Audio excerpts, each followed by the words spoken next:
Good afternoon, Namaskar. On behalf of YFlow Chairperson Aarti Shah and her committee, I, Pallavi Jain, Joint Secretary YFlow, would like to extend a very warm welcome to our speakers, Ms. ANITA DONGRE, Ms. Ruchika Mehta, current Flow Chairperson Ms. Ritu Shah, Flow and YFlow past chairs and past National President Ms. Pinky Reddy, and our members to today's event, Conscious Conversations with ANITA.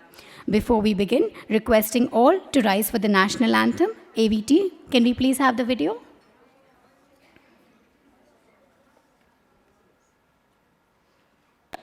Janagana mana adhinayaka jaya he Bharata bhagya vidhata Punjab Sindh Gujarat Maratha Dravida Uttara Vanga Vindhya Himachal Yamuna Ganga Ujjala Jaladhi Taranga Tava Shubha Name Jage तव शुभ आशीष मांगे गाहे तव जय गाथा जन गण मंगलदायक जय हे भारत भाग्य विधाता जय हे जय हे जय हे.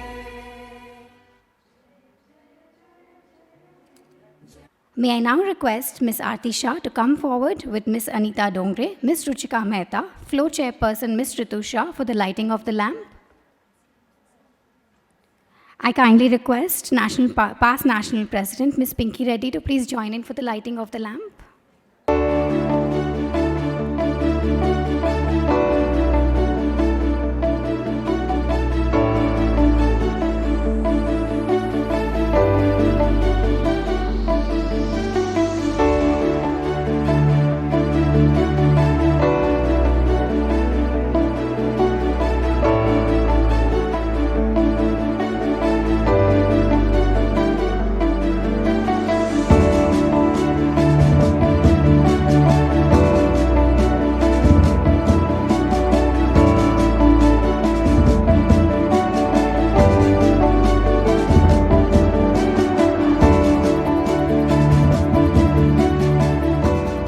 I request the esteemed guests to stay back for a photograph. I kindly request YFlow past chairs Nidhi Swaroop and Sonali Modi Saraf to come up for a photograph.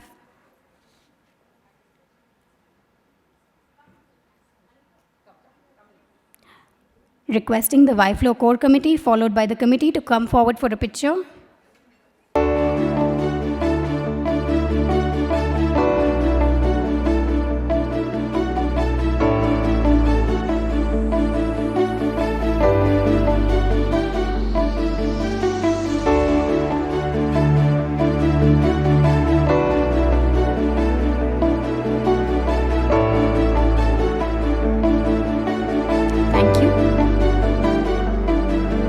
Stay back for a picture with the YFlow core committee and followed by the main committee.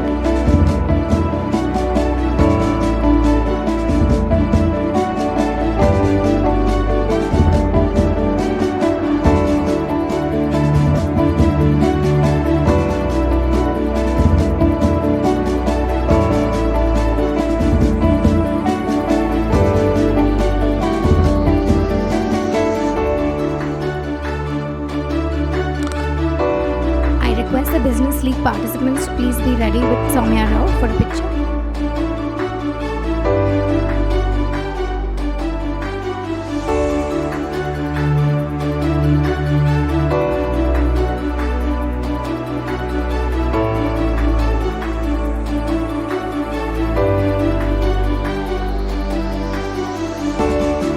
Business League participants with Soumya Rao from Flow Business League.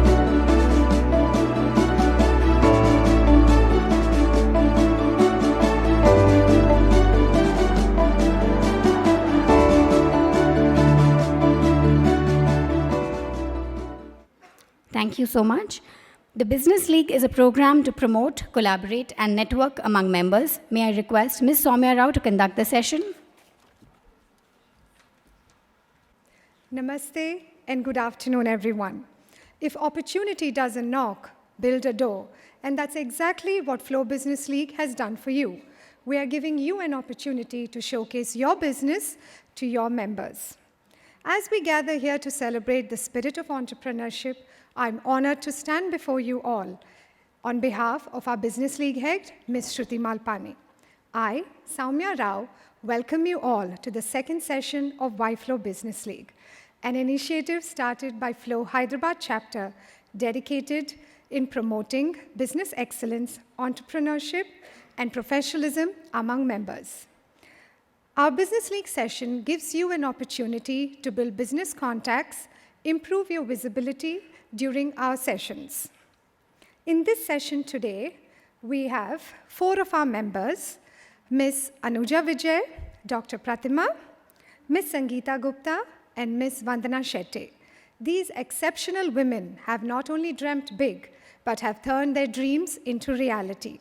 After all, networking is not just about meeting people and connecting with people, but connecting with ideas and opportunities. Let us all give them our undivided attention. A round of applause, please, for our 4 members.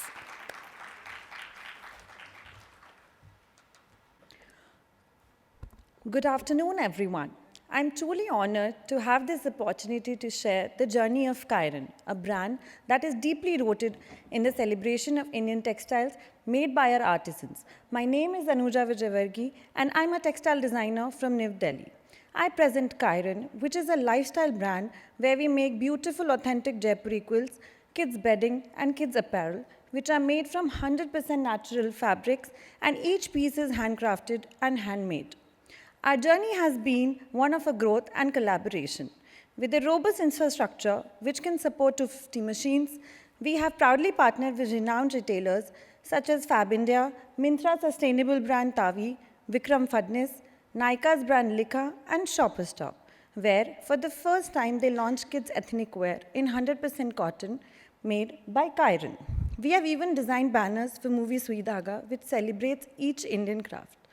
As being from Jaipur, the Royal Pink City has been our constant source of inspiration. We pay homage to its brilliant culture through craft techniques like hand block print, lehriya, bandage, and gotapatti embellishments. Each product has its own story and is unique. We encourage you to elevate your space with high-quality handicrafts, mesmerizing designs, and premium textiles. You can explore all collection on our website, kyronstudio.com. or on our Instagram page as well. To my fellow members at FICCI, I humbly request you to consider Kyron as a cherished addition to your home. We are eager to collaborate with sustainable retailers and offer tailored solutions for gifting, wedding favors, return gifts, and newborn hampers. I extend my heartfelt gratitude to FICCI for giving me this precious opportunity to stand before you alongside the epitome of Indian fashion and craft, ANITA DONGRE, and my fellow members to help my business reach new heights. Together, let us shine a spotlight on the exceptional artistry of our nation. Thank you, everyone. Please feel free to approach me after the session. Thank you.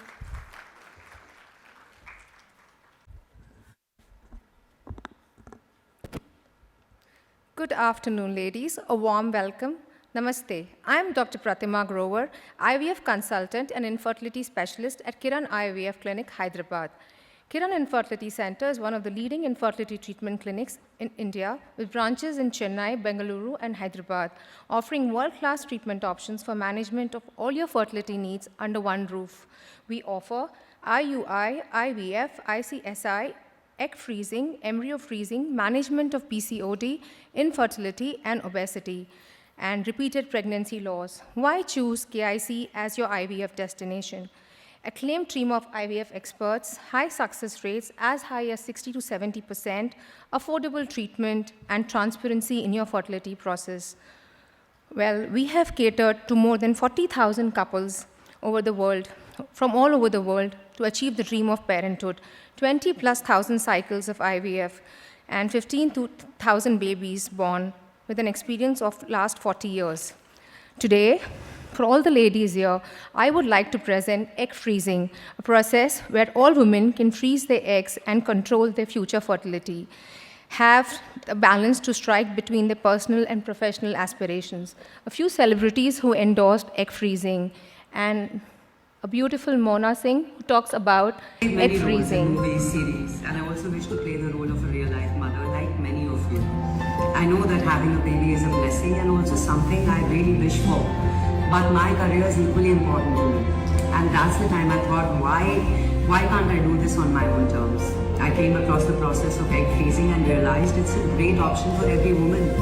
You know, you can plan your childbirth journey on your own terms. Thank you, Vicky, for this amazing platform.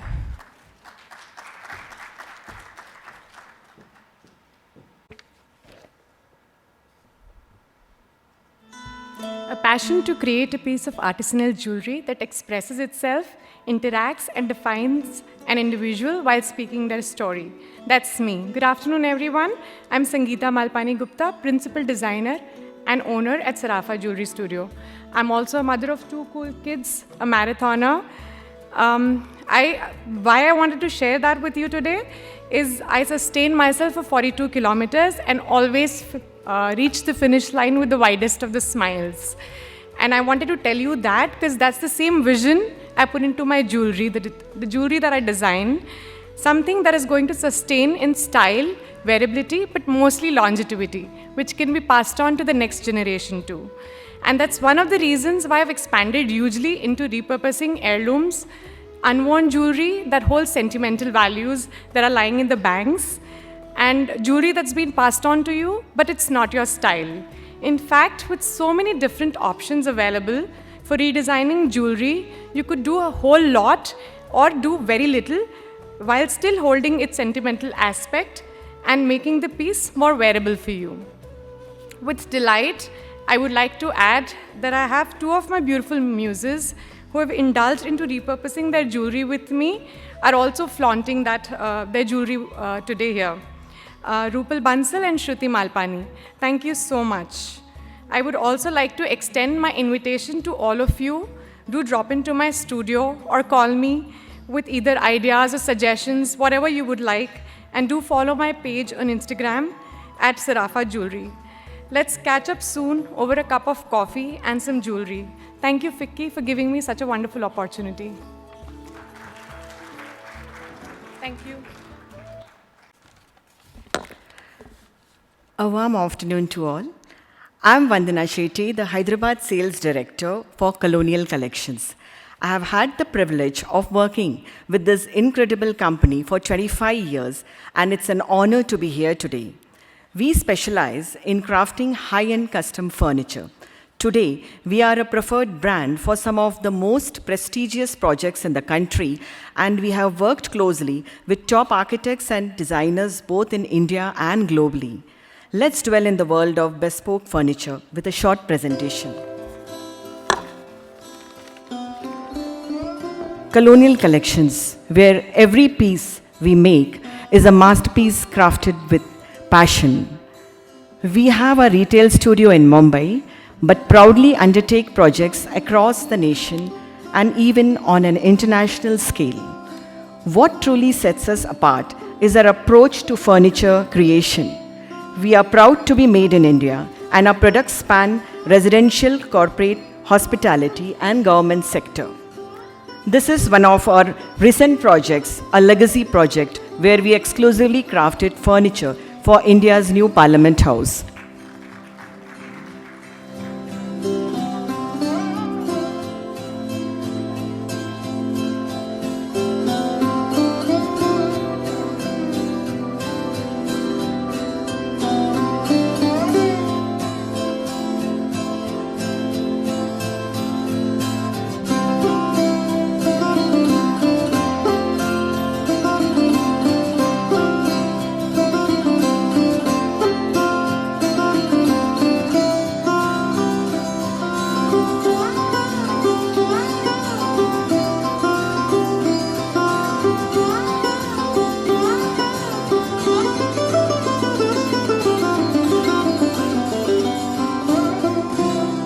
Thank you for connecting, and we look forward to see you. Thank you. Thank you, ladies, for being a part of our Business League session. You are a true testament to what dedication, innovation, and hard work can achieve. You exemplify the spirit of YFlow and Flow, and you truly have inspired us through your presentation and your entrepreneurial journey. I request you all to encourage our Flow and YFlow family by following and sharing their businesses with your peers. I ask you all to seize this opportunity brought to you by Flow Business League to be a part of our sessions and also get the added advantage of being showcased in our social media platform and in our annual Connect magazine. For any further details regarding our Business League sessions, you may reach out to our Business League head, Ms. Shruti Malpani, or any of the Business League members, Dr. Fasiha Khan, Ms. Samta Devra, or me, Soumya Rao. Thank you. We sincerely thank all the participants for coming forward today and wish you luck on your future business endeavors. This year, the YFlow vision has been to learn, explore, and execute. May I ask the AV team to play Ms. Aarti Shah's vision video for the year.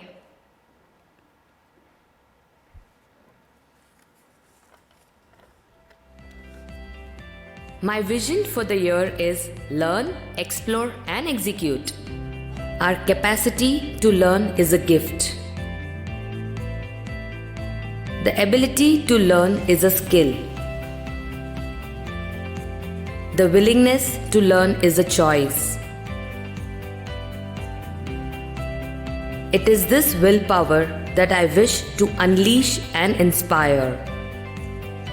Learning forms the path for new successes and accomplishments. Exploring new opportunities and avenues fuels the learning forward. And lastly, execution propels our growth and development. Through the YFlow platform, I wish to provide the opportunities for learning, exploring, and execution. Our aim is to provide systematic and tailored resources for women to create long-term and sustainable livelihood for themselves and society. I envision to bring events that take forward the mantle of womanhood. Events that bring a change in society. Events that help women identify and accelerate their potential. Every event will pave the way forward for women to lead and thrive, growing the personal and professional bond stronger through networking, bringing impactful influencers and speakers. And of course, the retreat will all provide opportunities that help her excel in business and that take her ability to the next level. With special focus on skill development, sustainable business practices, and long-term growth potential, I wish to raise the bar for every woman here. I aspire to bring together initiatives that leave a large societal impact and bring a positive change for humankind. Initiatives that raise women's sense of self-worth, that maximize their ability to make their own choice. From expanding the green cover by our Go Green initiatives, to learning from industrial visits, to raising the digital and financial literacy, and even making the next generation aware of cyber threats. Every initiative will leave a lasting mark for generations. I intend to give special emphasis to women and children with special needs by organizing impactful programs related to computer literacy and related events to skill and integrate them into society. I am looking to join hands with the police force and educational institutions to educate about cybercrime. I intend to conduct workshops focused on digital education among school children for their brighter future in the digital world. With a year full of learning, exploring, and executing, I wish to be and bring the change we all want to see. Every woman empowered, every woman risen, every woman enlightened. That's my goal for this year. And my vision to learn, explore, and execute shall put together all resources required to achieve that in the best manner possible.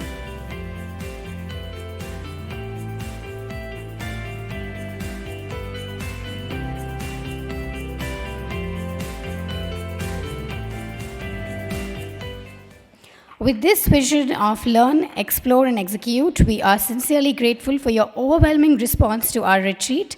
I now request Akansha Agarwal, Retreat Head Biflow, to shed some light on the upcoming retreat.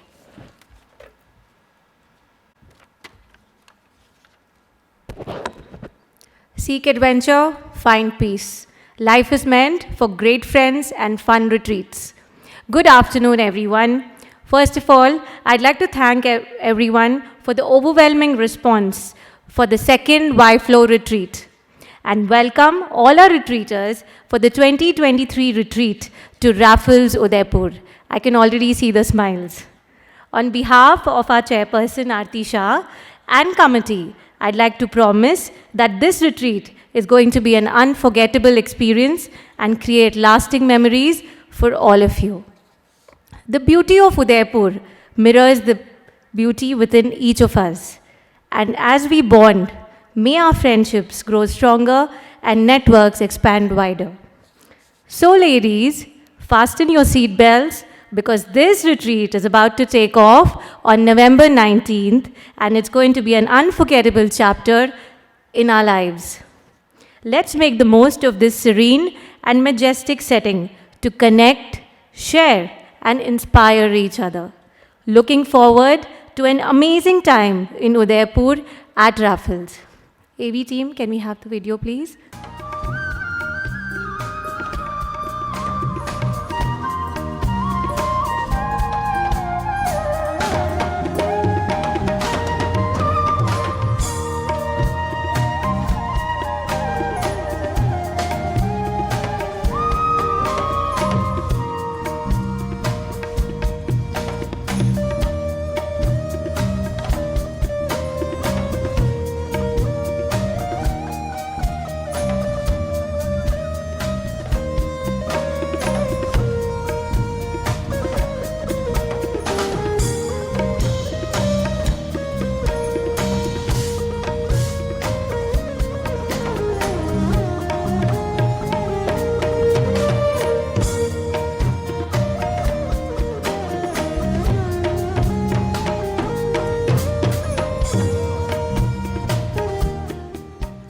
Thank you.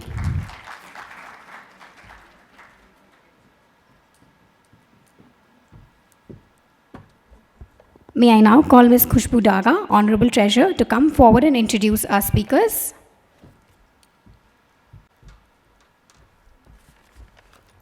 Thank you, Pallavi. One of India's most prolific designers, ANITA DONGRE, has been at the forefront of fashion for almost 30 years. As the founder of House of ANITA DONGRE, she's credited with not only reinventing fashion for the modern women, but bringing a culture of mindful fashion to two generations of women. The eponymous label is synonymous with conscious luxury, from red carpet events in New York to palace weddings in India. In 1995, ANITA launched her first brand from the balcony of her apartment with a mission to bring contemporary fashion to the modern Indian women. Since then, this vision has grown to employ 2,800-odd individuals and thousands of independent artisans working towards a business practice where handcrafted traditions meet contemporary design. As Chief Creative Officer of House of ANITA DONGRE, she oversees ANITA DONGRE Couture, Grassroot by ANITA DONGRE, A&D, Global Desi, and fine jewelry line Pink City across 1,000+ cities, across 114 cities in 4 countries, and an online business that fulfills requests from 250-odd countries.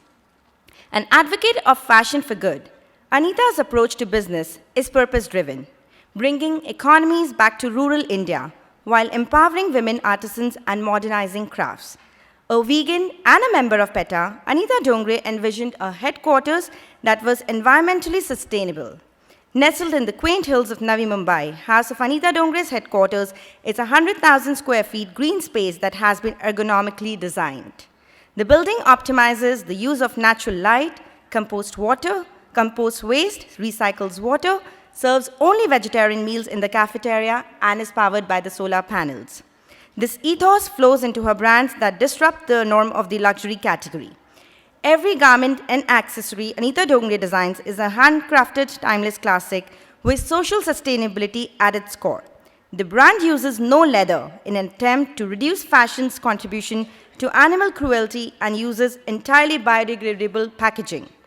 Beloved by Bollywood celebrities, global celebrities, and royalty, Anita Dongre has dressed Alia Bhatt, Priyanka Chopra, Beyoncé, Kate Middleton, Hillary Clinton, Queen Matilde of Belgium, Jonas Brothers, amongst others. Her mindful contributions to the world economy have been recognized by the World Economic Forum and Copenhagen Fashion Summit, where she has been featured as a speaker and a panelist. The 7th most Googled fashion designer worldwide has also been featured on lists including BOF's People Changing Fashion, Forbes 50 over 50, and Forbes India's list of most powerful businesswomen. She is often referred to by the Indian media as the Queen of Bread. She has also appeared at the World Economic Forum at Davos, speaking in 2 panel discussions. Welcome, Anita. Now, Ruchika. Ruchika Mehta is the editor-at-large Luxury and Lifestyle Division, India Today Group, and editor, Brides Today. She's the ex-editor of Hello Magazine and one of the senior-most editors in India. She has over 25 years of experience in the lifestyle and luxury industry. She's credited with launching HT City, a lifestyle supplement of Hindustan Times and various other magazines like Hello and Grezia. She's bagged various awards of excellence in journalism. She has also been a Chevening Scholar of the UK government. She has been a speaker on various panels and an expert at various television debates. She's one of the most creditable names in the lifestyle space. Welcome, Ruchika.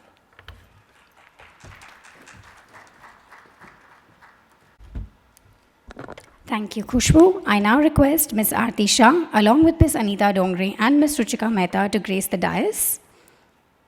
As part of our Green Initiative, requesting Ms. Aarti Shah to felicitate our esteemed speakers with green certificates along with the YFlow memento. Events team, can we please have the memento?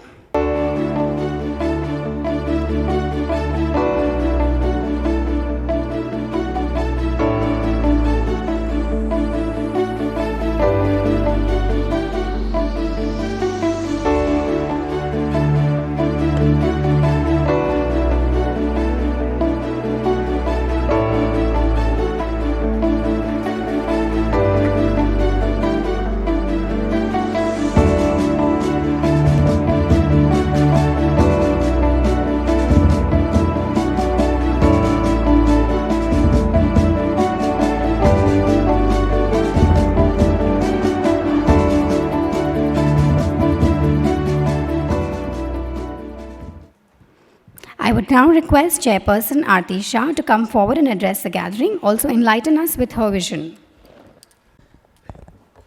A very warm welcome to each and every one of you today. As a chairperson of YFlow, it's my privilege and honor to stand before such an esteemed gathering. I extend my heartfelt greetings to our National Past Chair, Ms. Pinky Reddy, our past chairs, our dedicated members, and our distinguished guest, Ms. Anita Dongre, a renowned name in Indian fashion with a label synonymous to conscious luxury, Ms. Ruchika Mehta, current editor, Large Luxury and Lifestyle, India Today. This year, our vision for YFlow is encapsulated in 3 powerful words: learn, explore, and execute. We aspire to create a platform where young and dynamic women like us can constantly learn, explore new horizons, execute new ideas and visions. Together, we will empower each other to reach new heights. I encourage all of you to please save FICCI office number for instant updates and to be in touch. We are committed keeping you informed about our events, initiatives, and activities. Let's take a quick look of this year. AV team, can we have a video, please?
I also extend my heartfelt gratitude to everyone who participated in the Business League. Your dedication and hard work is showcasing your business and truly commendable. We hope to see your ventures go up onwards and upwards, achieving new heights of success. Also, an important announcement for all our members who are eager to network for business purpose and seek opportunities to expand their ventures. We have dedicated networking time, commenced 30 minutes prior to the main event. This pre-event gathering offers an excellent opportunity to share ideas, connect with fellow businesswomen, and build valuable professional relationships. I would also like to take a moment to express my excitement about my upcoming second Y-Flow retreat to Udaipur Raffles. This is a retreat that garnered immense interest, and I'm thrilled to see such a large community of our members joining us for what promises to be an enriching and memorable experience. Now, without further ado, I would bring my remarks to a close, and I know everyone is eager to hear from our distinguished speakers. They will take conversation forward and inspire us their insights and experiences. Thank you once again for gracing us with your presence today. Let us embrace this year's theme, learn, explore, execute with enthusiasm and determination. Together we will make this year one of growth, inspiration and empowerment. Thank you. Enjoy the rest of the event. Thank you.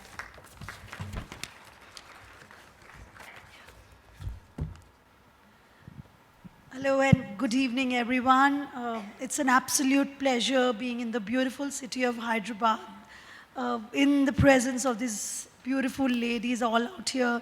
Thank you, Aarti and the team, Vicky Flo, for inviting us over to be part of this very interesting evening. And of course, congratulations. We've been seeing your achievements.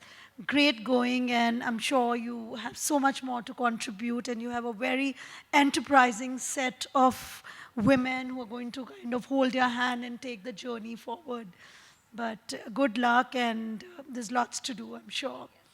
I'm absolutely honored to be talking to one of my favorite designers, and to just let a little secret out. Anita and I have been in touch for years and years, but we honestly and actually have a face to each other literally for the first time today. And that is... We have Vicky Flo Hyderabad to thank for that. Yeah, that's what I said. That's a little secret, and I promise you, and you promise me, it stays in this room. So, but Anita is an inspiration beyond words. She has been to the Indian fashion literally what any invention is to any field.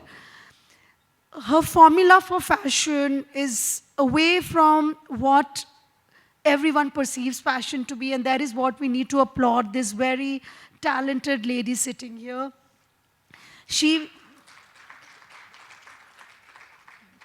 For what I've known of her and what I've seen in her creations, for her, fashion is beyond design, which is exactly what fashion is meant to be. But for her, fashion is an expression, a communication, something that she wants to give back to society through and with, and something that she wants to empower women with, not just make them look beautiful, but for Anita, it is an expression of empowering women to make you feel what you look beautiful in your skin, in your own body.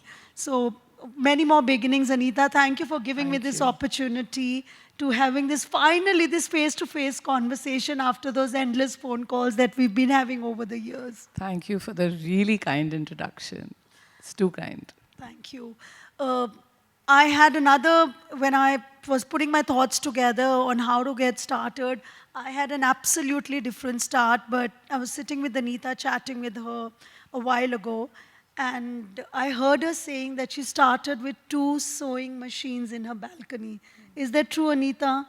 Yes, that's absolutely true. And, you know, today we had some young entrepreneurs come and tell us their stories. And I think all great stories have a humble, small beginning. It always starts, every idea starts with a small seed of idea, and then becomes, a seed becomes a tree, and a 2 sewing machine business can become what it is today. And yes, it's true. Your sewing machines have become a tree which is just growing and growing and growing. Uh, what has it taken you to reach that? I mean, people grow empires, but this has grown beyond probably even what you would have thought. I'm sure it's a very big dream that you've dreamt. But what is that one thing that inspired you all through to keep going and going and going? I think somebody, I forget the name, made a very beautiful statement. One of the speakers earlier, she said, I ran a 42-kilometer run. Yeah, That was a marathon. lovely, I'm sorry, I don't remember the name. Sangeeta. So what Sangeeta said is true, that she ran the 42-kilometer run and never gave up, and she's not going to ever do that for her business too.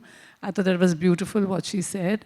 So I think for all of us, whatever dreams we have, we need to first of all know that we are not going to give up. So obstacles will come, there are days we'll feel tired, there are times when you run the marathon. It brings me to our conversation, Pinky, with your husband doing the Ironman. It's just determination that gets us where we have to be, and I think it's a never give up attitude that we all have to have, because dreams take a lot of hard work and a lot of dedication, and going out there every single day and giving it your best to make that dream become a reality. Absolutely.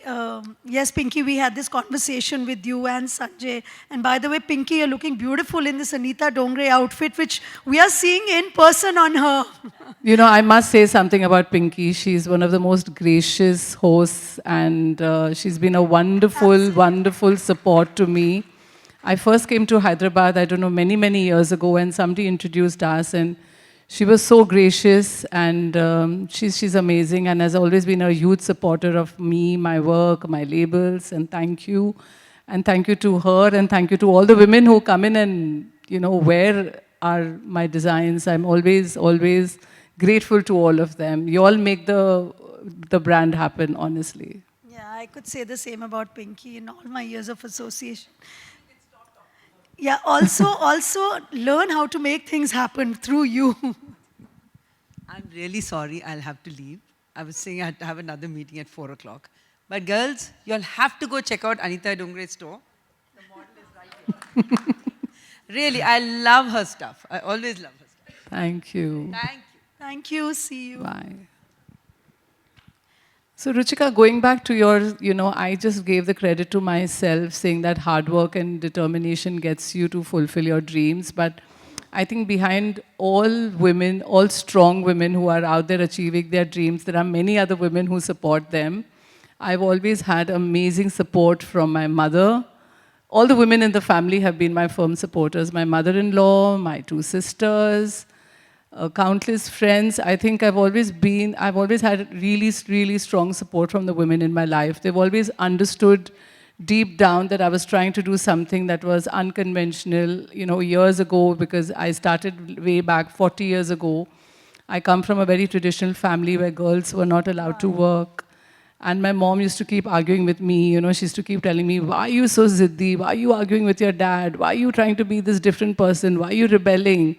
But somewhere deep down, I know that she understood what I was trying to do, and silently, without my dad knowing, she kept supporting my dreams.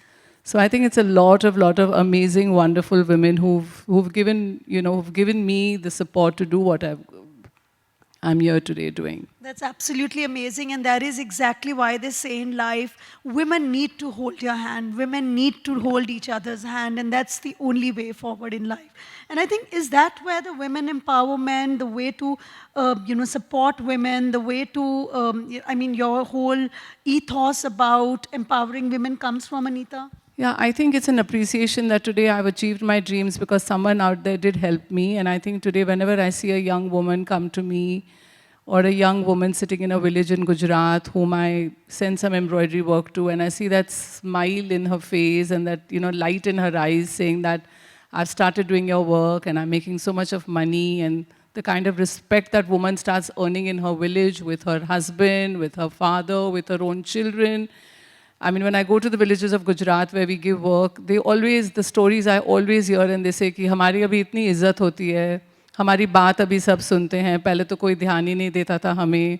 No one used to listen to us. So the respect a woman gets in family, in society, when she starts getting economically independent, It just needs a little push from someone, which is why when I sit with the design team in the factory and we create collections, and I specifically tell them, I know this is going to be so easy to get this embroidered, say by a machine, or do it in the computer, in the, in today with mechanization, there's so much embroidery being done by computers. And I always say, but do remember, if you create this design and if it's done by hand, there's a lady you're wearing one of the seva pieces, and it goes to a village somewhere.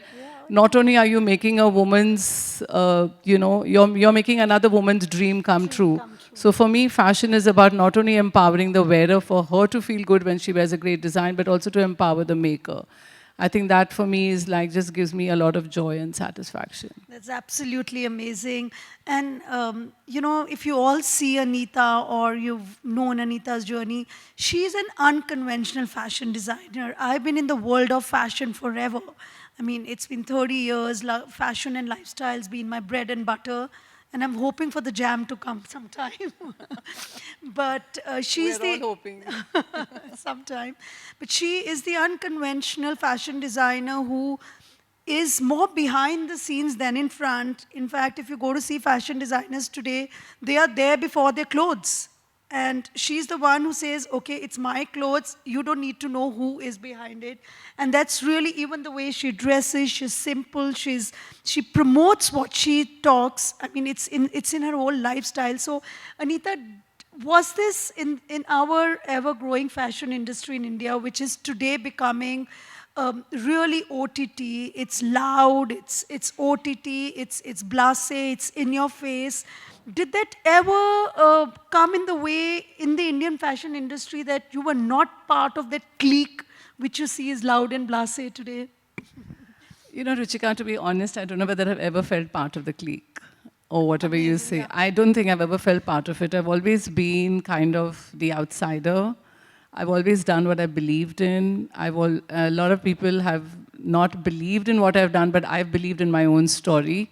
And I always say that your work should speak for yourself. Nothing makes me more happier. For me, the happiest day is when I have to wake up in the morning, wear my casual linen pants and a t-shirt and go to work. The days I have to go and do a public appearance or a media appearance is the days, the whole office knows I start scowling. Like, I'm happiest at work in the design headquarters, sitting with my team, designing, creating, running, just running a fashion house is not just designing and creating, it's so much more. It's merchandising, it's sitting with your CFO, it's sitting with your HR head. It's so many more roles that you have to start playing once you're a founder and the CEO of the company. But I'm happiest at work. So I think I just do what makes me happy, which is just go to work every day. And I'm blessed that I get to do what I love to do, and I get to make a living out of that and get to take so many more people along with me in that journey. Absolutely, and that is why we don't see you that often, and I think we need to pull you out more often. Great. Anita, you started these beautiful brands. Of course, there was an Anita Dongre, your signature brand, and then came Anita Dongre, and then came Global Desi, which was an absolutely cool, funky brand. And then came Grassroots, which is exactly where your heart is today, exactly what Anita is wearing, and where her heart lies in sustainability. All your 4 brands have a very different ethos. They have, while the souls remains the same, but the ethos is different because they identify with 4 different kinds of women. You want to tell us a bit about why and how have you come up with these 4 brands? I'd love to begin the journey of all my brands. Yeah. So all the brands I've created are basically have been, I'm a very emotional person, and I still remember this 10 years ago when there's this large PE fund from America called General Atlantic. They came to invest in my company. So this American fund came to India and they wanted to invest in a fashion house. They met up with a lot of the really big designer names at that time. And they were very disappointed that nobody had their books in order and nobody was really running the business of fashion professionally. They met us, and I think the deal happened in like maybe 1 week because all our books were in order and we were running the company in an extremely professional manner. And the first question they asked me is that, you have these 3 labels, and which is the market research agency that you hired before you created any of these labels? And that question really took me by shock. I just looked at them and said, what market research agency? This is, you've built these iconic brands, so there must have been marketing agency that guided you, you know, to name the brands, to create the brands. Way. The American way. And I'm like, no, I did them out of pure gut and instinct. I think you could do that those days, but today you probably need those research agencies because now the landscape is very different. So I wouldn't ask any young entrepreneur here to probably follow my advice, but I would definitely say that follow your own gut, do what you believe in. I think if you create any business today, you've got to really think, what am I creating that's different, and what am I creating that I am the best at? I mean, how is the product I'm going to create, how am I going to be the best at this? And I think that's when, and how is this going to add value in anybody's life? If you have these two questions in your mind, and if you can answer those two questions honestly, that's the business model you should create. Coming back to how I started the brand. So my first brand was and it's not an abbreviation of my name, Ruchika. Oh, I stand It's not. corrected. Even if I was called Ruchika, the brand would have been called And. Again, I did not even realize this. After I started the brand, a few months after that, I had a reporter who came to interview me, and she asked me this question, and I was really, really taken aback because she looked at me and said, husband's name begins with N? I'm like, no, my husband's name doesn't begin with N. And she says, so why is your brand called And? I thought it's your husband's name in the middle, ANITA N DONGRE. I'm like, no, I would have called the brand And whatever I was called. Yeah. So I wanted to, basically 23 years ago, what I was seeing around me in fashion is that the Indian woman was finally now taking to the workplace. Women in Bombay were working, they were taking up jobs, and the way they were dressing had changed. They were not wearing the sari to work. They were all looking at wearing Western clothes. All my friends were wanting to make trips to London and Bangkok and Hong Kong to shop the latest clothing. And I was like, why are we as Indian designers not making clothes that we all are wearing? And I was wearing a lot of, I was also traveling abroad and buying clothes, and I was very comfortable in Western wear. I had, was very comfortable in skirts, dresses, trousers, white linen shirt. And that's the look I wanted to create, because I think as designers, you need to reflect and you need to kind of know what the Indian woman and what society wants today. And I was just dying to create this brand, and that's how I created And. The brand was rejected by every store that I was currently supplying to. I was doing the same embroidered clothes that every other designer was doing, and I was supplying them to 40, 50 stores in India. And I made this beautiful collection, and I still remember that collection. I shot it on Sushma Reddy. White shirt, linen pants, beautiful, classic, solid clothing.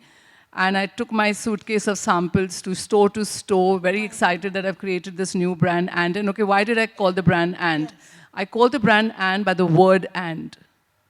And? Yeah. Because I thought that it had so much implications. I could do And men, I would do And kids one day, I would do And home, and I would do And this and And that. You could have many extensions I said, this is such a beautiful word. My lifetime is there to keep adding extensions. So I started, and you know who helped me to name the brand?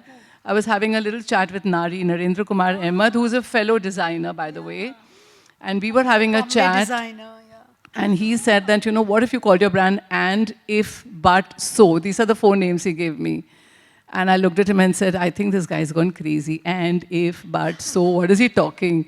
Next morning, I just woke up and I said, this is it, it's And. And that's how I named the brand. Oh, amazing. So it's not an abbreviation of my name. So, this is another way to look at how creativity and how creatively you can, the impetus and the inputs can be so creative rather than being conventional. Yeah.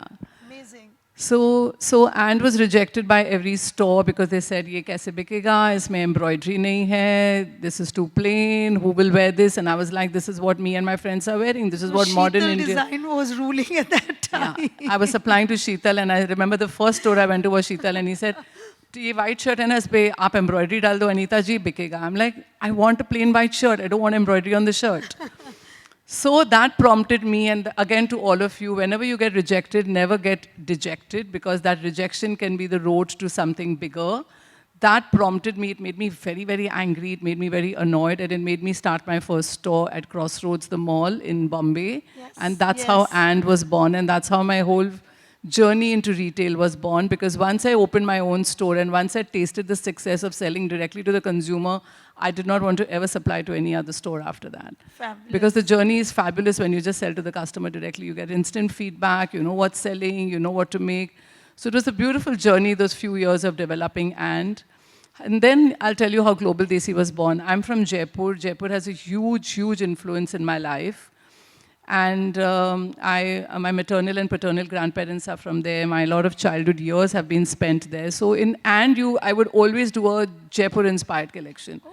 So I would always have block-printed tops and a lot of boho dresses. And a part of me is very boho in the way I dress. Right. Now my dressing style has changed, because I think every decade a woman's dressing style changes. And we need to accept that we change as individuals every few years. But in those days, I used to dress in these mirror work skirts with crop tops. And when I entered a room, if everyone didn't turn and look at me, I thought the outfit was wasted. Oh, those were the days, yeah.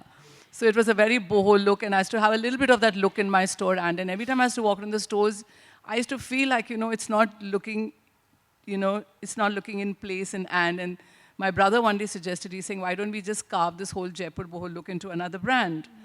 And that's how Global Desi was born. So all of them were born out of just emotion, and they were just born overnight, literally. So we made a decision, we started Global Desi. Then I started my wedding line last, actually, which is about 13 years ago.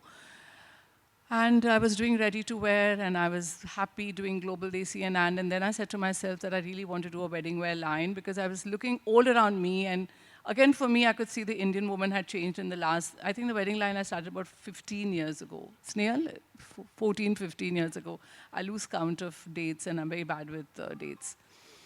And I saw that every designer was making these 20 kilo lehengas, and that poor bride was standing on the stage. She's hardly able to move. And falling, not standing. And falling. And I said to myself that the Indian bride has changed. The Indian woman has changed. Today, you see the Indian woman where she is. Today, a bride is having the most fun at a wedding, more than all her friends put together. She's dancing more than anyone else. So I said to myself that the bride has to be comfortable. Why is she not comfortable on her most important day? Why is she looking like she's going to burst into tears with full jewelry, whatever her mother, grandmother gives her to wear, she wears. Full jewelry, such heavy lehengas. She's miserable. A lot of friends and brides I spoke to, they were like, oh my God, I hated my wedding day. My lehenga was killing me. My jewelry was killing me. And I said, this has to change. So I wanted to create lehengas that were light, that were beautiful. And that's when I thought to myself, I'm from Jaipur, and there's this beautiful craft of Gotapati there, which is very, very light. You can have a fully embroidered lehenga, but the lehenga doesn't weigh as heavy as a zardozi or a stonework lehenga. So I created, beautiful Gotapati lehengas in Jaipur. I put pockets in my lehengas. I made the blouses really sexy. I just gave these really sheer dupattas. And I brought in a certain femininity to the bridal wear, because why should a bride look like someone else on a wedding day with too much of makeup?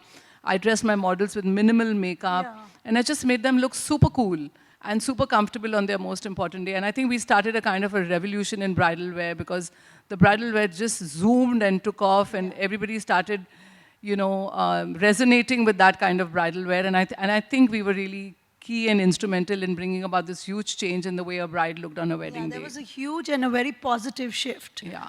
In fact, and today, all brides want comfort on they want to look beautiful, but they also want to look comfortable. So all the labels came from a certain reflection of what I was seeing the woman was going through, and just what I was feeling. And I literally said, when I said I'll create lehengas, that I would want to get married again.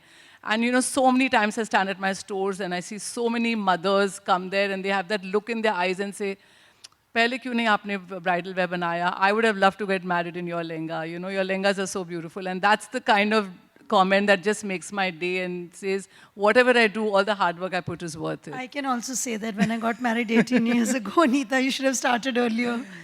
And then, of course, grassroots. In the last 7, 8, 9 years, social sustainability of fabrics has become so important to me in my life.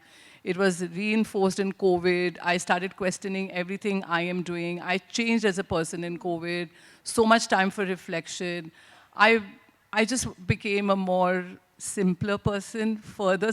I think whatever you are as a person just gets more and more defined as you get older. And I was always very simple and basic at heart. And I think in COVID, I just kind of had this huge transformation where I just felt that I enjoy making clothes for all these labels right now, but right now in my headspace, I only feel grassroots. So I kind of now wear just a lot of hemp, which is a fabric more sustainable than linen. It's very eco-friendly. So what I'm wearing is just a hemp cord set. It's just the personal state of my being. And I create these clothes, and I know that there are some women out there who reflect that my state of being and who come and gravitate towards that.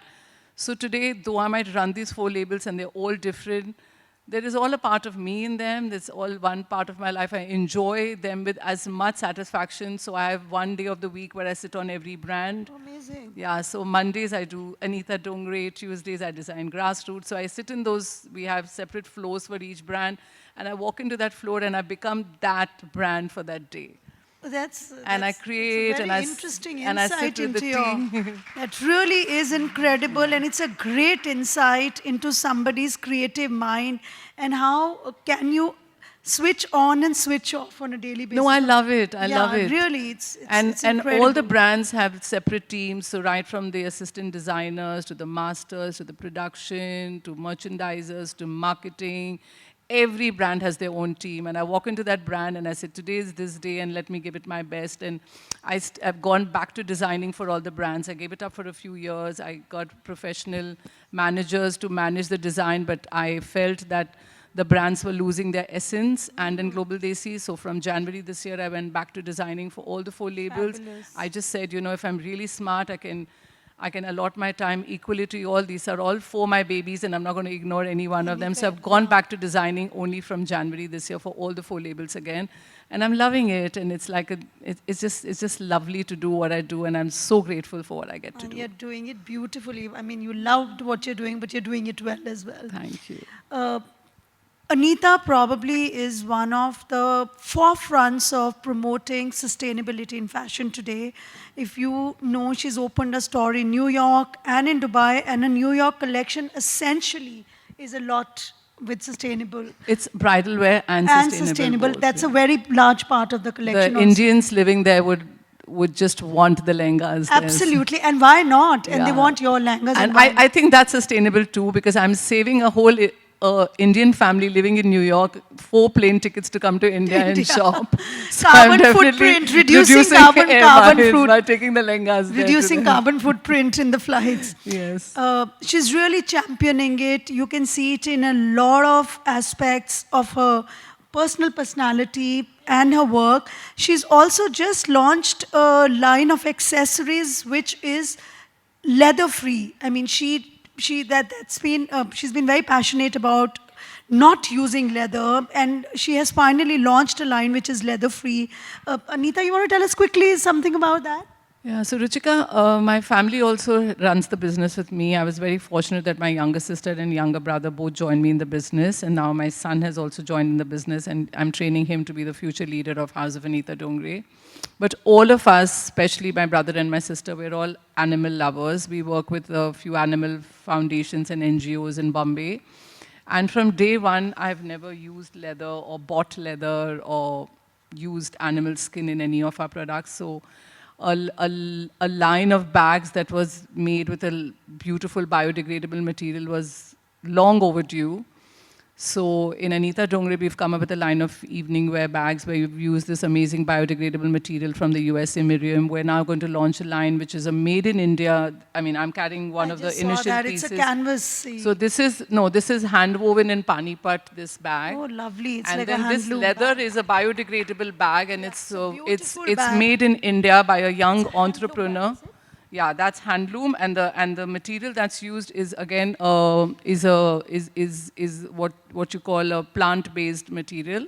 Fabulous. And it's made by a very young entrepreneur in Calcutta whom I'm supporting, and it's a total made in India product, and to many more such cruelty-free made in India products that I'm hoping to create and introduce in the next few years, because I'm really, really passionate about using more sustainable materials, especially materials that do not harm animals. And I think the leather industry is just killing millions of animals in a very cruel manner. So I'm also wanting to invest in companies today that are creating products that are cruelty-free, So that's keeping me really excited now because I think India is going through this great revolution where there are so many people trying to create products that are just better for our planet. And I would love to support all young entrepreneurs who do anything that's just more sustainable than what we've been doing in the past. Fabulous, and it's a beautiful bag which I see. I think we should be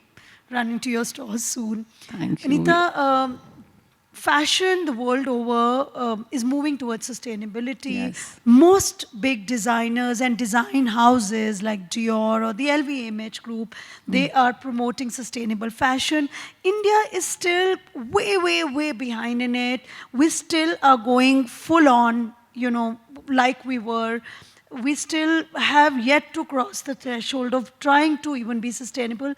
Where are you seeing the Indian fashion and the designers? I mean, we barely see any talking or doing sustainable lines, barring a couple of them here and there. You know, Ruchika, I think I think the one problem we have as Indians is we are always looking at the West for validation.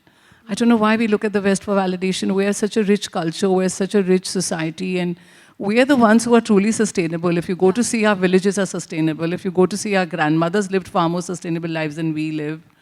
Today, because all of us, there's a lot of material wealth that's come into the country, all of us are aping the West, so we want to wear the bags they carry, we want to do what they do, but I think somewhere we need to, and I think Hyderabad is great at that. I think the women in Hyderabad truly have retained their culture. They love craft, they love, you know, they've retained the sari, they wear a lot of weaves, and I see the Hyderabadi woman being very, very culturally conscious, and I think we need to dive deep into our own cultural heritage and take pride in what we have and flaunt that and stop looking at the West for any kind of validation. That's that's absolutely true. In fact, the West has started looking at us. The world is looking at India today. The world is looking at India today. We are the global Indian today, totally. And after G20, even more. Yes, I think we should be very proud of who we are, what we are, and what we can, you know, become with that wealth of culture that we have. And the textile tradition and so much that we have in our country. I think we give the best embroideries in the world. The colors come from India. Nobody has the plethora or the expanse of colors that India has from the weaves. Today, Banarsi is in every international designer's design as well. Yes. Great. Aarti, you were talking about sustainability in our previous chat, and I thought you may want to ask. Yeah, I'll ask. So, the name Anita Dongre is synonymous with high-end fashion. With today's use of garments without repetition, how do you advise us to we practice sustainability? I think, you mean repeating clothes? Yeah. I think everybody should repeat clothes. You should wear, you know, the true sustainable person is you wear it till it tears and you can't wear it anymore. Please do that. In fact, you know, my proudest moments are the other day I had a client who came in and brought her outfits that she had made for me, not for her wedding, but for some very important family wedding, and she got them all altered from me for her daughter-in-law to wear. And I was so happy. She said, you know, Anita, I've put on weight and these clothes are so beautiful. The karigari is so beautiful. The craftsmanship is so beautiful. You don't get that kind of craftsmanship. You know, the craftsmanship changes every 25 years. I must have done those clothes for her 25 years ago. And they were intact. And she said, I want you to just alter them a little bit for my daughter-in-law. I was so happy to see that she's bringing me back 25-year-old outfits and I'm altering them and her daughter-in-law will wear them. I have a client, Monica Wazir Ali. She's the same size and the same shape for 25 years. And finally, after 25 years of wearing this linen dress with embroidery, she came and altered half an inch. You know, she got it hila. I'm like, only half an inch? Wow, in 25 years, hats off to you. That's another lesson to all of us women. And if you stay the same size, you stay more sustainable. The same clothes keep fitting you. So that should be like an added goal for us. So do you believe in recycling clothes like an Indian fashion industry's pro? So how is fabric recycled? What we do in our company is all our fabric wastage goes to NGOs.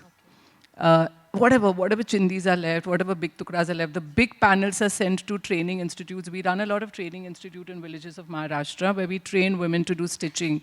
So when they're learning how to stitch, they just need lots of fabric to just do straight lines or to make some basic garments. So all our bigger cuts go to the NGOs. Smaller cuts are used to a lot of NGOs in and around Pune, Bombay. They use smaller cuts for rubber bands, hair bands, small things. So we pretty much recycle everything that we have.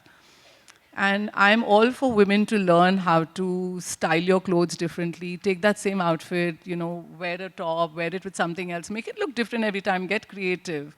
Everyone doesn't need to buy new clothes all the time. You can, and I think it should become very cool and fashionable to repeat. I was just giving an interview a little bit earlier, and I said the same thing, that celebrities have a very big responsibility to make sure they rewear and repeat, because they have such a big influence on all of us. So I think we should never shy away from repeating or re-wearing anything. I've got the girls in my office sometimes, I'll go for an event and I'll repeat an outfit and they'll say, ma'am, you wore that last month. I said, so? Wore that last month, so I love the outfit, I'll wear it again. But you went for that function and your photos come in the paper and you're wearing the same outfit. I said, that's cool, I'm fine with it, I'm really comfortable in this outfit, it's my favorite outfit. I will wear it for the next 5 functions again. So I have to obviously walk the talk, and I do that. I don't think every time that if I'm going for a function and those same people were there, should I wear something different? You wear something because it makes you feel good, and if that one outfit makes you feel good, you must repeat it. And it's better to buy great quality clothing that you can keep repeating, rather than going and keeping on buying new clothes and then, you know, buying poor quality clothes that it should fit you well, you should feel happy in it, it should make you feel wonderful, and that's what fashion and clothing is supposed to do for you. Thank you so much. One question for you. Where do you see India on sustainable biometer in the lifestyle and fashion space today? Ruchika? That's the question I was probably asking her. I think there is an awakening and there's a huge consciousness, and I think each one of us, like Anita said, it starts from home. Fashion is within all of us. If I repeat, I mean, that's fashion itself. There is a consciousness coming, the designers have started looking at it, even the luxury brands, luxury and lifestyle in both ways are going sustainable. And I think everybody, every designer like Anita today is trying to, though it may not be commercially to their advantage, but they do try to push the thought of re-wearing, recycle, though it's against, commercially it's against them because they're telling people to re-wear. They should be telling people to throw those, come back and buy new. But it's very heartening to learn that we all are becoming conscious. The other part of sustainable, which I've seen is a trend these days with the younger generations, they are trying to declutter. So whereas, you know, we used to clutter our almiras with clothes, now they all believe in, okay, I have a pair of jeans and I have a pair of t-shirts. I can pair it with various different things. So there is that consciousness about less is more, which is coming back, and that's a great awakening, and I see it more and more in the younger generation than in the older. And this is the generation which is more fashion conscious, and this is the generation who has to take the concept forward. It is a long way to go, but we are there, and we're going to be, I mean, it's going to be a great awakening for all of us. So India, sustainability, our government is promoting it in every thought. So we are there. There's a huge impetus. Yeah, to add to what Ruchika said, the human population is only growing and the Earth's resources are very, very limited. I think all of us need to be very mindful of the food we waste, the water we waste, any kind of resources that we waste. I think we all need to live more mindfully. We just literally need to learn from our grandmothers. Yeah. You know, simple things, recycling your clothes, donating them, making sure that somebody else wears them if you're no longer wearing them. Just being respectful and grateful for what you have and making sure that it's again utilized by someone else. And not taking what you have for granted. It's also the love for planet Earth. Yeah. Because every aspect of planet Earth is a part of our lives. So if we love that, respect that, and we need to value, today it's more about valuing it. They're like Anita said, they're scarce resources, so we need to value every part of it. So we are doing a large fundraising show in November. It's on the 4th of November at the City Palace, Jaipur. It's being co-hosted by Diya Kumari. It's a beautiful show which we've named Rewild. And we're raising funds for elephant conservation down south. And it's all very linked to the environment, because if you preserve your forests, you're preserving elephants. Today, there's a lot of human-elephant conflict happening because we are going into the we are going into the territory of animals. We are encroaching into the forest. We are cutting down forests to make more holiday homes for ourselves. We are cutting down forests to make more highways and roads for us to travel. So I think today preserving our ecosystem and preserving nature should be paramount to all of us, and all of us can do whatever little we can do, we should do about that. Anita, I'm going to come back to everybody's favorite question, dressing up celebs. So Anita, like, of course you heard, somebody took my question away already.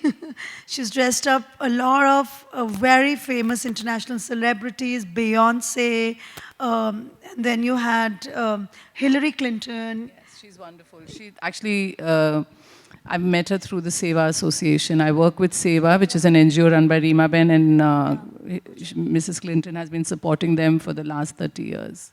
Amazing. And then there was Kim Kardashian. And of course, your most famous Kate Middleton dress, which became a cult, which every girl wanted to wear and look cool. So you actually she immortalized your designs in that. That was a great one. Yeah, I'm very grateful to her. She's an amazing woman, and she really put me on the global map with that one dress. It's insane, the number of emails, and our website crashed, and everyone from all over the world wanted to buy that dress. That dress just had this universal. It was a Jaipur print, and it was, I think, just loved and desired by everybody. Cool, full-length Jaipur cotton dress, which very stylish. It was very stylishly designed. It was a viscose georgette dress. Yeah. Oh, sorry, my bad. Then not a cotton. Sustainable fabric. Yeah. Yeah, but it became so cool. I mean, it wasn't, and that was exactly like. Didn't that make you the 7th most Googled designer in the world? In the world that year. That year. Can you imagine what one dress can do to you? Yeah, it's and amazing. what Kate Middleton can do to you. I know we had a man who wrote to us, I think she wore the dress 6-7 years ago, and he wrote to us a few months ago saying it was my wife's favorite dress, and now it's old, and you know, the maid burnt it, and could you please, as a gift to her, I want to make her another one. I was like, oh my God, after 7 years, people still want that dress. So that dress was really loved, and I think it's the Kate Middleton effect. So that's the good part of dressing up celeb. Is there been a moment when you've not enjoyed dressing up a celeb and somebody's given you a heartache? You know, Ruchika, honestly, when we dress celebs, I really don't interact with them personally at all. It's just, you know, I don't do anything special for them. The Kate Middleton dress was bought off my website by her stylist. And a lot of the work that we do is just, you know, today because of Instagram, the celebrity will see the look on social media and say, I like it.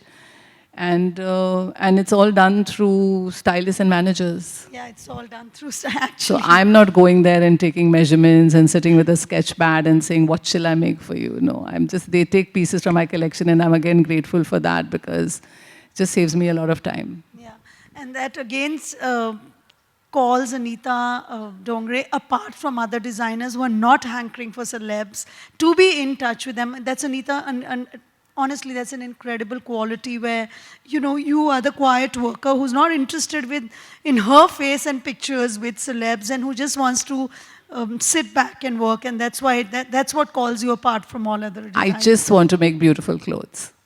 On beautiful people. That's all I want to do. On beautiful people. Yeah. Well, I think I have said and asked enough.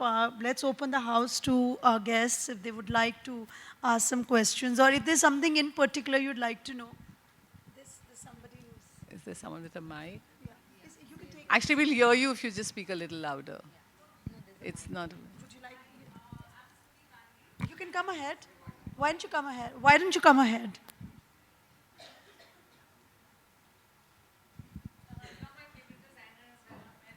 Oh, thank you. The lights are flashing. I can't see you.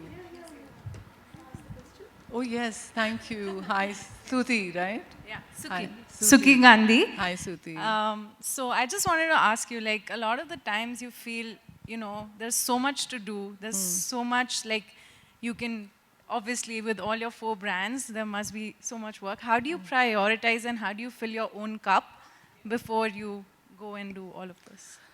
It's a lovely question you've asked. There are days, Suti, I feel so overwhelmed, so overwhelmed. I just wake up and I say, oh my God, how am I going to pull this off today? There are days I feel overwhelmed, but I think you need to get discipline. I prioritize. I say, okay, this is the stuff that I need to deal with. That can't wait till tomorrow. Let me do that today. I'm highly disciplined as a human being. I'm not naturally disciplined. I'm naturally very lazy. But I've trained myself to wake up in the morning. I'm an early riser. I wake up at 5 a.m. I meditate till 5:30, then about 6 o'clock I begin my workout. That's done by 6:45.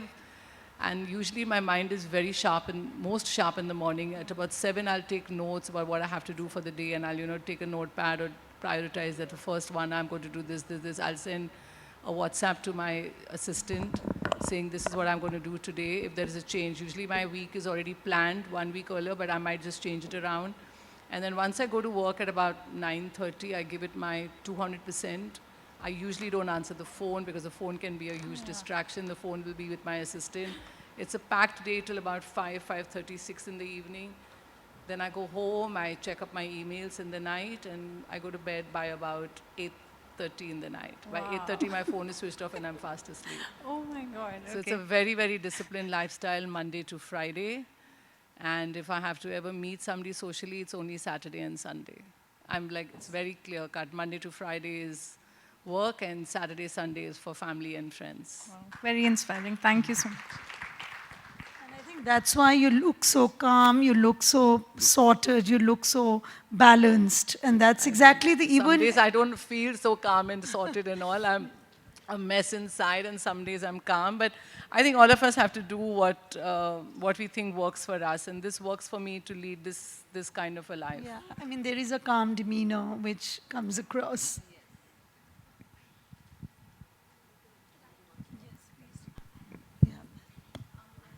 She has a question. Hi. I'd like to ask, what is next in store? How do you see the Indian woman in the next 5 years? I'm so excited about the Indian woman in the next 5 years, especially when the stories that were said earlier in the evening today. Somebody's making kids' bedding and kids' clothing from Jaipur, and there's this wonderful, gorgeous-looking doctor. Doctors can't look this gorgeous, who is freezing eggs and empowering women by giving them the right to freeze their eggs. And with all the fascinating work that everybody is doing, I really think, there's a very small percentage of women in India that are still part of the workforce. I believe we are years and years behind other countries, developed nations. And I think that this whole woman power is going to unleash on our country in the next decade, and it's going to be a very, very exciting time. And I would like to add to what Anita is saying. We may feel we are behind the West, but there's one thing which only the Indian woman has and no other woman has, is the soft power. Everybody may be as empowered, but the soft power that the Indian woman has of so beautifully balancing work and home, values, tradition, which no other probably breed in the world or no other culture in the world can have. And it's so nice to see strong women, whatever it is, but when you come back home, there's still a kids and kitchen you have to look after. And that is the beauty of an Indian woman who is still empowered. I think we are a very strong breed of soft power as well. I think each one of you has to just believe in yourselves. I think somewhere we all have the belief that, I can't do this, but if you just have that belief that yes, you can do it, you can. Because you can do it. All of you can achieve your dreams. Yeah, there's a question from Smita. Yeah. Hi, Anita. Hi.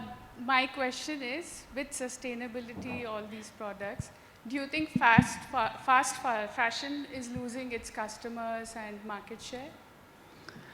So far, with everything that's happening, the figures don't show that they're losing their market share or anything like that, because they are all flourishing.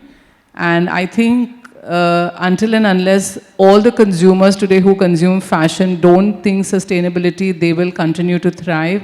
There's a very, very small percentage of consumers today who are thinking of sustainability and who are putting their money where their thoughts are, where when they're buying a garment, they're really thinking that, okay, I'm buying this cotton t-shirt and it's from a fast fashion brand, and do you really know how much water is gone in making this? Or do you really know that the factory was paid fair wages? I don't think very many people think that. They just think that it's reasonable, let me buy it. So I think till the consumer doesn't become more evolved, this trend will still take a lot of time to change. Or, consumers who want to buy second-hand, rewear. These are all trends that have begun, but I don't think they've reached the scale to make much impact. Frankly, not as yet. No, it's too small a number. And also, Anita, the designers don't stop doing the regular stuff. This is just the sustainable clothes or the sustainable feel is just over and above what they are regularly doing. I mean, if you see the wedding wear, the couture wear, that every designer, they are not cutting down on that, right, to accommodate a sustainable line of clothes. I still think couture is okay because, you're really supporting craft, and craft is, you're giving back by supporting craft, and a couture garment is going to be with you forever. It's not really fast fashion. It's something that, at least in India, when you buy a wedding garment, it stays with you for a long time. The sentiments attached to your couture. Hi. We'll just pass the mic to you.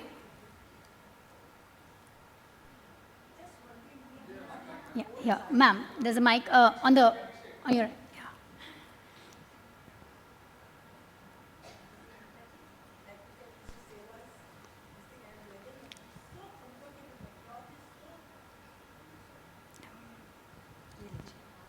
That's okay. So I just wonder, like we have very precious 70, 80 years old pure sarees. Some of them are with the gold wire, silver. What to do? Is it advisable to make the dresses? Or what to do? I mean, if it's a very old sari, you cannot make it into a dress because I don't think it will take. Yeah. Yes. So what to do with them? That's Some a of very. them are, and the work is so good. I mean, the peacocks, the small parrots. Yeah, the old workmanship is beautiful. It's so beautiful with the jari, some of the jari work, zardozi work. And the sari cannot be worn. It's like frayed. They can worn, but now where to wear all those saris are back in fashion and in a big way. Is there no one in your family, like a niece or somebody you can gift it to? Nobody wearing, so I love to. I think you've got many people who would want them. I will also put my hand up. Okay, then I don't mind it. I really wondered, 2, 3 I made the dresses, but I was feeling very bad because they are too pretty to wear.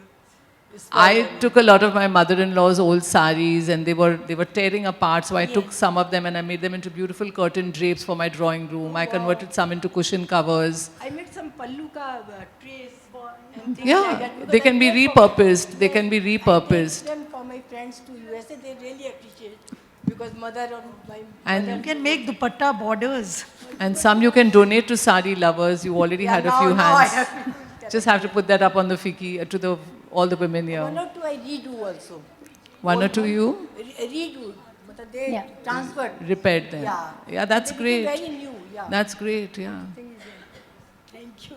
Thank you so much. On that note, we thank... I'm sorry, Anita, one last question probably, which we slipped out. You support a lot of artisans, I mean, from all parts of the country with different works and all. Is there, do we need to do more about them? Is that art dying? What are you seeing? A lot of the crafts are dying, Ruchika. I think it's very important that every woman over here tries to buy at least a few pieces of craft that are dying out. So our weaves are dying, our embroideries are dying. And especially if it's a craft practiced in rural India, I think everybody should make every effort to support buying those. Amazing. I think Banarsi is back in a big way. Chicken curry. So many weaves. There are weaves from Assam. There are weaves from every region in India. Just like we have different cuisines, every region has its own cuisine, has its own weave. I think all of us need to make that effort to revive. I mean, we consciously need to make sure that we are wearing clothes which are from weaves. You know, we tend to go for these ultra modern clothes and all, but the beauty in a weave woven outfit is it's timeless. There are a lot of young designers doing incredible work with weaves. It's good to support them, especially upcoming emerging designers. And those designs are timeless. Those weaves are timeless. Those designs are timeless. And I think you're really doing a great job in keeping them alive and reviving those crafts. Thank you. There's a lot to do, and I think it has to be a collective movement. And I think the young designers who are graduating from NIFT are doing a wonderful job. Absolutely. With that note on conscious effort for all kinds of designs and karigars coming in, we thank Ms. Anita Dongre and Ms. Ruchika Mehta for this wonderful and brilliant insightful session. Can I please call upon Ms. Radha, Ms. Rupal and Ms. Ankita on stage with the autograph sheet, please. Requesting Vice Chair Ms. Riddhi Jain to deliver the vote of thanks. Thank you for this platform and thank you for a very, very enlightening afternoon, Anita. I learned so much more on you this evening. Thank you, Ruchika. It was a great chat and I think we have a lovely audience. Thank you. You've been a great audience. Would love to come back again and again to you. Good evening, ladies and gentlemen. As we draw near to the conclusion of this remarkable fashion empowerment session, I stand before you on behalf of the esteemed YFlow Committee to extend our sincerest gratitude to the remarkable individuals who graced us with their presence today. It is with utmost honor that I extend profound appreciation to the esteemed Miss Anita Dongre, a distinguished Indian fashion designer and the visionary founder of the House of Anita Dongre. I would also like to acknowledge the incredible Miss Ruchika Mehta, the editor-in-chief of Hello and India Today Group. Her efforts in shaping the magazine's content, brand strategy, marketing are truly commendable. Before I conclude, I would like to express my deep appreciation for the esteemed past chairs of Flow and YFlow, whose guidance and leadership have been a guiding light for all of us. I'm also truly humbled by the unwavering support and dedication of our esteemed sponsors, whose generosity has made today's event a reality. I extend my heartfelt thanks to Ori's Happy Dining, Neeru's, and Pradhan Conventions for their invaluable contribution. A special thanks to our member, Sonal Agarwal, and her brand, Flower Wali, for the luxury floral centerpieces. These rare forever roses on the center table today are 100% real roses that stay fresh for 1 year without water. Additionally, I would like to take a moment to acknowledge and appreciate the incredible dedication and passion of our illustrious committee. To each member of our team, I extend my heartfelt thanks for your invaluable commitment. To our distinguished guests and members, I extend my deepest gratitude. Your presence here today is a testament to your commitment to a more sustainable and impactful future. Lastly, I wholeheartedly acknowledge our esteemed hospitality partner, The Park, our esteemed press and media, and our creative partner, We Digital. Your unwavering support to our cause have played a pivotal role in the resounding success of this event. As I bring the speech to a close, I urge all of us to embrace sustainable fashion trends and make a conscious effort in creating a positive change in the world. Together, let's continue to break the mold and empower fashion with sustainable practices. The future is in our hands, and I have no doubt that with our collective efforts, we can create a world that is both stylish and sustainable. Thank you all from the bottom of my heart for your presence, support, and unwavering commitment. Thank you.